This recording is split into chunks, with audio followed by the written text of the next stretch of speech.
Now on Anime Swiftly, we will be rapid watching an anime series entitled Overlord, a dark fantasy animated series set in what the protagonist tentatively called the New World, by Studio Madhouse. Sit back and enjoy. The story begins with a brief introduction of Yggdrasil, a popular dive massively multiplayer online role-playing game which was released in 2126. It is then scheduled to shut down its server after 12 years.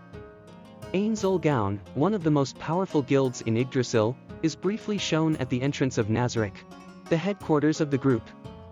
Seen in front was momonga, their leader. Time for opening credits. I suggest you don't skip it. We are shown Hiro, one of the members of ainzooalgown, having a chat with momonga before logging out. Momonga retrieved the guild weapon, Staff of ainzooalgown, and went to the throne room. On his way there, he encountered Sebastian and the combat maids of Pleiades, non-playable characters or NPCs in the game, and ordered them to follow him to the throne room. Albedo, another NPC and the overseer of the floor guardians, was standing beside the throne. Momonga altered Albedo's settings before the shutdown at midnight. After the official announcement of the shutdown, momonga was confused as to why the server was still running. He then realized that he still donned the superficial appearance of his in-game avatar, but the game functions he tried to use were inaccessible.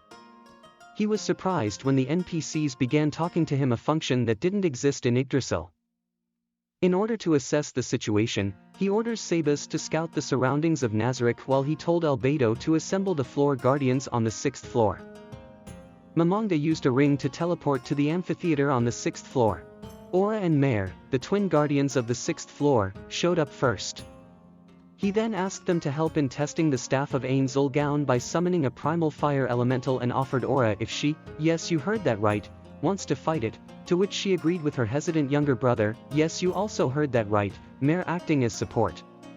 The floor guardians arrived one by one, introducing themselves as Shaltir, Cocytus, and Demiurge, and swore their loyalty to the Overlord of Nazarick. Each of the floor guardians had their own unique personalities. Shaltir, a true vampire, showed her interest in momonga. She is also the guardian of the 1st, 2nd, and 3rd floors. Aura picked a fight with her, telling her that she padded her chest area in preparation to meeting momonga.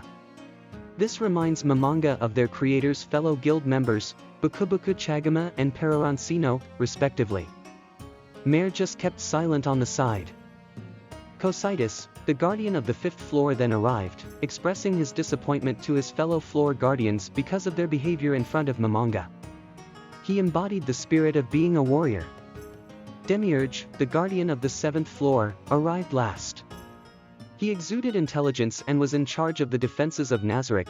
Sebas returned and reported that Nazarick was surrounded by grasslands instead of swamps back in Yggdrasil, which means that their headquarters was transported to another world for some reason. Momonga tasked Albedo and Demiurge to fortify the defenses and to create a better information sharing system. He asked Mare to find a way to conceal Nazarick. Mare suggested to make it blend with the surrounding grasslands by covering the walls with dirt and vegetation, which displeased Albedo. Momonga, however, assured her it's fine as long as it's for the greater good of ainzooalgown. He then asked them one by one what kind of being he is to them, to which all of them highly regarded their supreme leader. He then teleported away and Sebas followed him soon after, leaving the guardians to discuss among themselves. Demiurge and Cocytus was concerned about Shaltir, but she revealed she only had a crisis down there. This enraged Albedo and the two had a heated argument regarding who gets to keep momonga to herself. Demiurge left Aura to mediate between the two and discussed with Mare why he was dressed like that.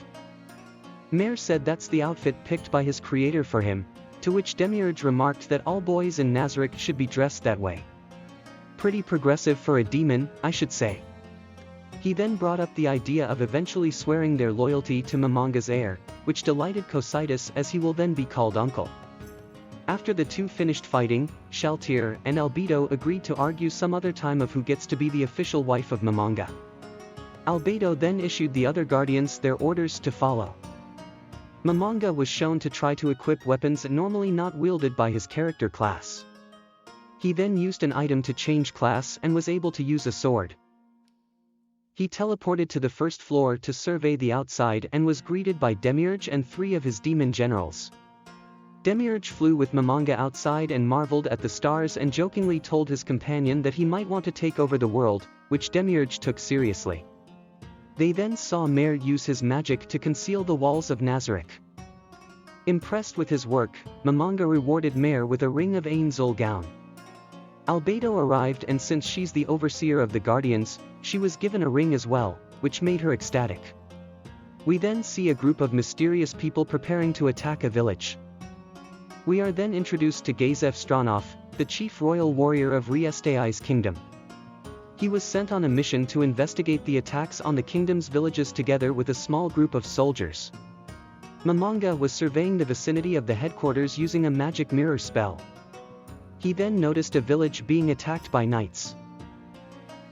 He decided to intervene when he remembered Touch Me, one of his guildmates and the creator of Sabas, saved him from enemy players when he was still weak. Momonga, along with Albedo, saved a woman and her younger sister from the knights using spells from Yggdrasil and noted that humans in this world were weak, falling easily to a 5th tier spell. He then summoned a Death Knight from a corpse and ordered it to kill all the other knights in the village. He then offered a red healing potion to the injured woman, to which they initially refused because he's an undead. He assured them that it's a healing potion and she drank it, healing all injuries in her body. He casted spells that would protect the two and gave them 2 goblin summoning horns. When they asked for his name, he said his name was ainzooalgown. Meanwhile, the Death Knight was rampaging in the village, killing many of the fleeing knights. Ainz arrived together with Albedo and called off the attack and spared the remaining knights. He was wearing a mask to avoid scaring the villagers. He told the surviving knights to warn their owner that he will bring death to their kingdom if they cause more trouble in the area. He then told the villagers he came to save them for a price, to lower their suspicions and gain their trust.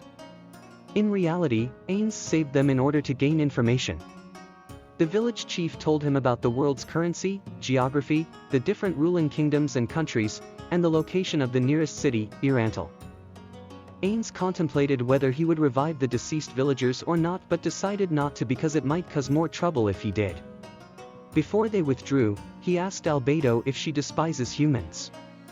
He then lectured her about the importance of humans in this world. Gazef reached the village and was greeted by Ainz, Albedo, and the village chief. It was then revealed that they were lured by the mysterious group of people in the village. We are introduced to one of the captains of the 6 scriptures. Ningun Grid Luin of the Sunlit Scripture, which is under the kingdom of slain theocracy. He was tasked to eliminate Gazef and was given a treasured item. In the village, Ainz and Gazef learned that they were after the chief royal warrior. Ainz noticed the angels summoned by the magic casters and recognized them as Archangel Flames, which are monsters in Yggdrasil. Ainz gave him a parting figurine gift and sent him on his way. Gazef and his men lured the magic casters away from the village, but Gazef was thrown off his horse and defeated several angels with the help of his martial arts skills. A coordinated attack from the angels and the magic casters defeated Gazef and his men. Ningun told him to quietly submit and he will make his death painless as an act of mercy. Before the final blow was struck, Gazef and his men swapped places with Ainz and Albedo. Ainz spoke with Ningun and told him he overheard his conversation with Gazef. He found it offensive that the scripture would kill the villagers he bothered to save. Ainz asked them to offer their lives and would make their death painless. They refused and 2 angels attacked him. Ainz revealed that he had a passive skill that nullified all low-leveled physical attacks and killed all of the Archangel Flames effortlessly. The magic casters used different spells to attack Ainz, which had no effect. He noted that all the spells were from Yggdrasil. When one of the magic casters foolishly attacked him with a slingshot, Albedo intercepted and killed him with his own projectile. Ningun's personal angel, Principality of Observation, attacked Ainz to no avail and was killed with 1 spell. He then showed him the treasured item, which Ainz recognized was also from Yggdrasil. He asked Albedo to use her skills to protect him, since the crystal was used in Yggdrasil to seal magic other than top-tier spells. It, however, only summoned a high-tier angel, the Dominion Authority, which disappointed Ainz and told him he kept his guard up over something weak. It attacked Ainz and he took minimal damage and made him laugh. He then used a black hole spell and got rid of the angel. It was revealed that someone was watching them using information magic. Mean Gun and his men begged for their lives and Ainz presumably slayed them all. Ainz and Albedo returned to Nazarick and announced to his subordinates that he changed his name to ainzooalgown so that his name will reach other Yggdrasil players, especially his guildmates, that may have come to this new world. Ainz left the throne room and Demiurge told the rest that Lord Ainz wanted to take over the world. This concludes the first video for this season. Don't forget to like, comment, and subscribe for more content like this and see you in the next video.